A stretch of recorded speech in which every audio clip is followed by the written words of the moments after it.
Olá, muito boa tarde, seja bem-vindo às Conversas na Eclésia.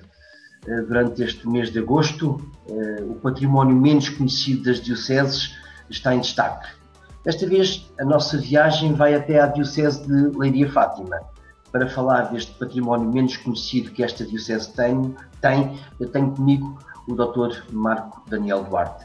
Muito obrigado pela sua presença, Dr. Marco Daniel Duarte.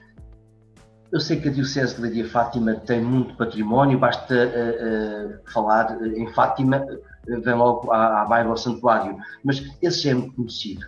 Suponho que há outros locais que merecem ser conhecidos. Sim, claramente. A Diocese de Leiria Fátima, primeiro Leiria, e portanto só a partir de 1984 de Leiria Fátima, é uma diocese muito particular na questão patrimonial, uma vez que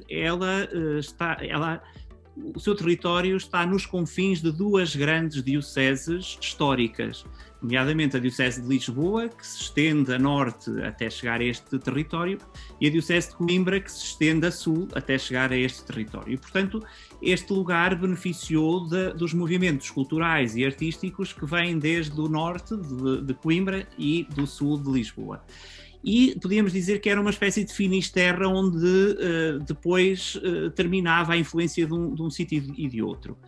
O que te podia levar a dizer que aqui não haveria também património com relevância, mas não é assim, todos sabemos isso, basta olhar para a Catedral de Leiria, basta olhar para um santuário do Senhor dos Milagres, ali nos arrabaldes de Leiria, e depois, obviamente, ao longo da história recente, basta olhar para o Santuário de Fátima para vermos como a importância da arte configurou os lugares. Mas, como dizem muito bem, há também outros lugares menos conhecidos que é importante visitar neste tempo de férias. Como por exemplo? Olha, por exemplo, sem sair da cidade de Leiria, e embora este lugar seja muito conhecido dos leirienses, talvez não seja assim tão conhecido daqueles que estão fora deste território. Já não vou falar em Santo Agostinho, que é também um convento emblemático nesta cidade, mas depois aquilo que eu considero uma verdadeira pérola patrimonial, que é o Santuário da Senhora da Encarnação. Trata-se de uma ermida no cimo de um monte. A sua configuração artística vem-nos do século XVI, XVII, sabemos que já existia lá uma ermida anterior, no século XV, dedicada a São Gabriel, mas dessa ermida não existem vestígios. O que existe é depois essa igreja, que foi lugar de peregrinação, atraiu gentes de muitos lugares do arrabal de Leiria, mas também com fama a chegar inclusivamente ali à zona de Santarém e aos campos do Tejo.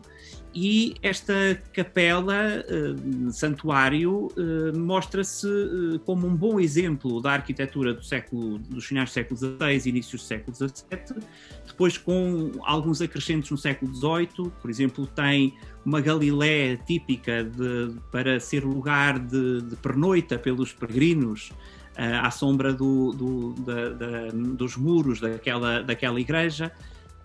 Acede-se a este lugar a partir de um escadório que lhe foi depois construído aproveitando o declive do monte. Aliás, trata-se daquilo que nós chamamos de sacromontes, portanto, aqueles montes considerados sagrados, que foram, aliás, podíamos dizer, batizados pelo cristianismo, não é? E que conhecemos em vários lugares deste país, e que nos mostram esse término de uma peregrinação que o tempo do Barroco aproveitou muito bem, através dos cuidados da arte. Este escadório foi depois construído no século XVIII a mando do bispo Dom Miguel de Bulhões e Sousa, e tem aqueles vários patins de descanso, aqueles patamares que a seguir às escadas encontramos um lance onde vemos um banco para podermos descansar, um elemento escultórico com uma inscrição dedicada à Nossa Senhora. Este santuário é dedicado à Senhora da Encarnação. A ascese está bem patente e bem visível nesse escadório. Sim, é obviamente uma catequese que se faz a partir do sopé à cota da cidade e que depois se vai percorrendo até chegar ao cimo do santuário. E o peregrino ou o fiel vai fazendo esse percurso temático, encontrando símbolos de Nossa Senhora, da ladainha de Nossa Senhora, inspirados nas litanias que tomam assim a sua formulação mais antiga no Antigo Testamento, lido obviamente a partir da figura de Maria. E aí podemos ver depois esses títulos como a Estrela da Manhã e tantos outros títulos que nos vão empurrando no escadório acima até chegarmos depois à igreja e entrarmos naquela igreja que tem muitos motivos de interesse. Catequeses vivas, como disse, que servem também para evangelizar na época contemporânea.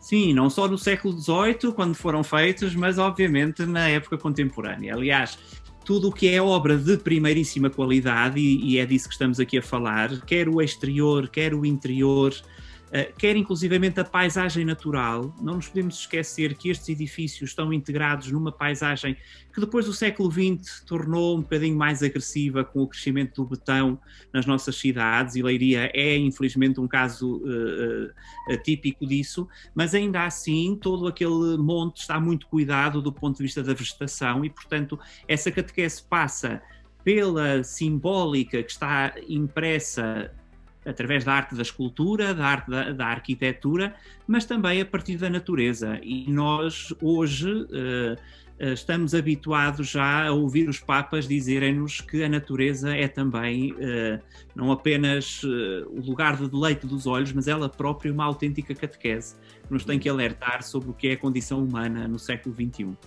Uma das melhores esculturas neoclássicas que Portugal tem.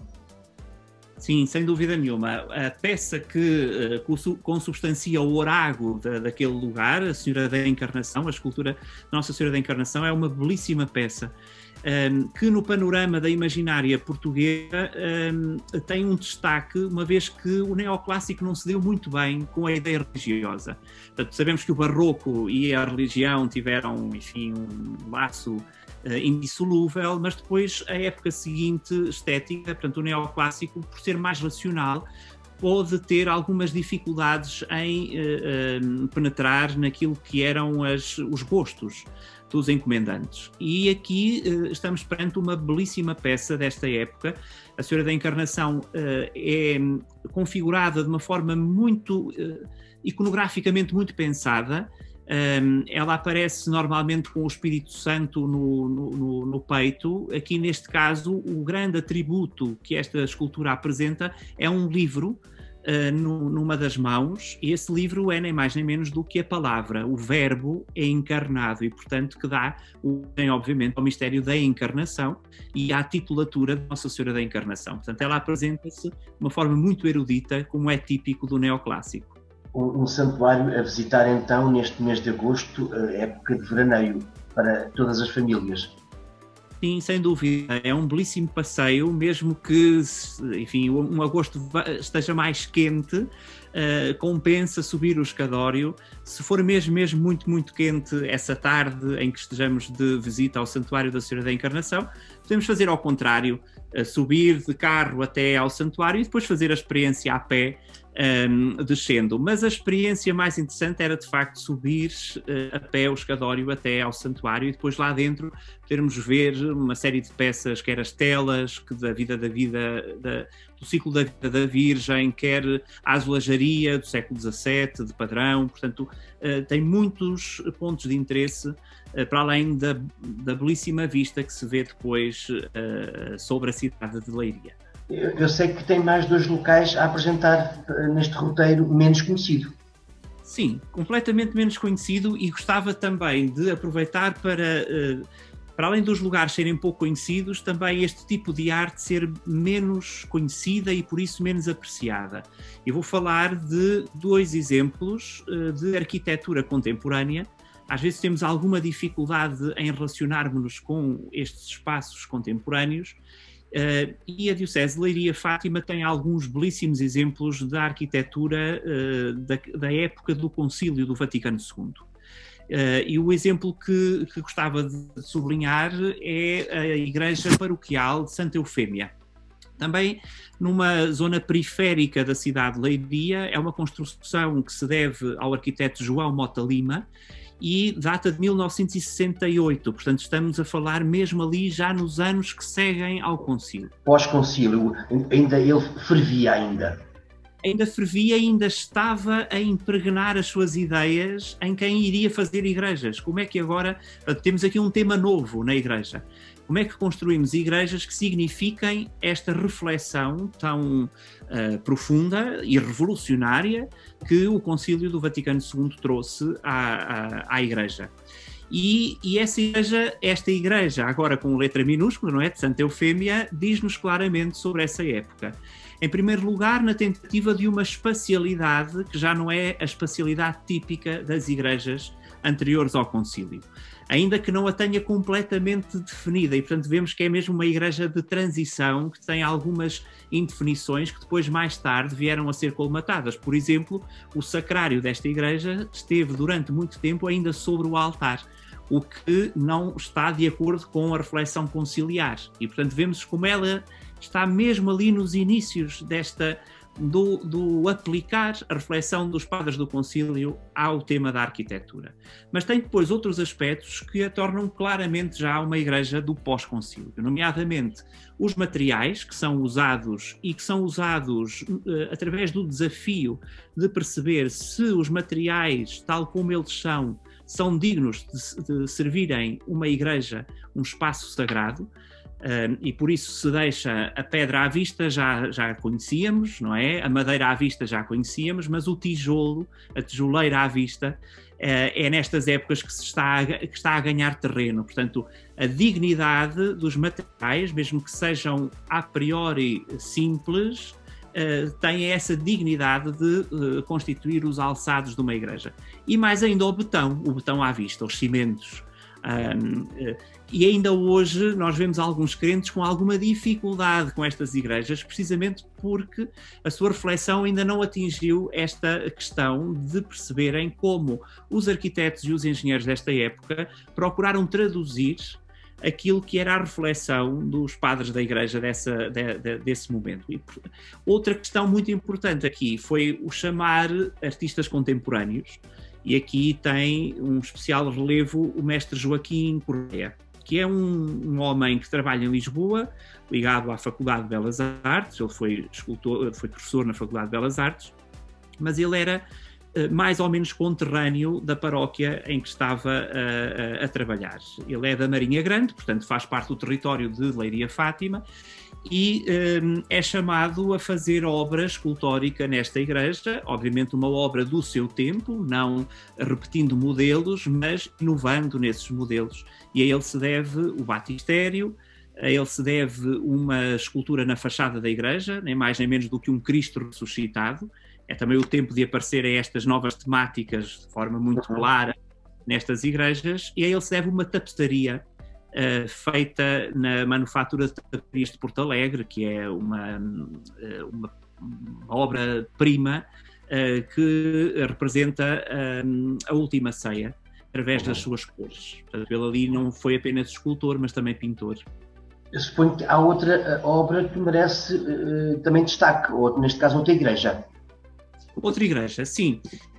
E uma igreja que a priori nos passará despercebida, até porque eu vou aqui atrever-me a destacar uma igreja não paroquial, portanto não é sede, não é uma igreja matriz, pertence à Paróquia da Batalha, num lugar chamado Golpelheira.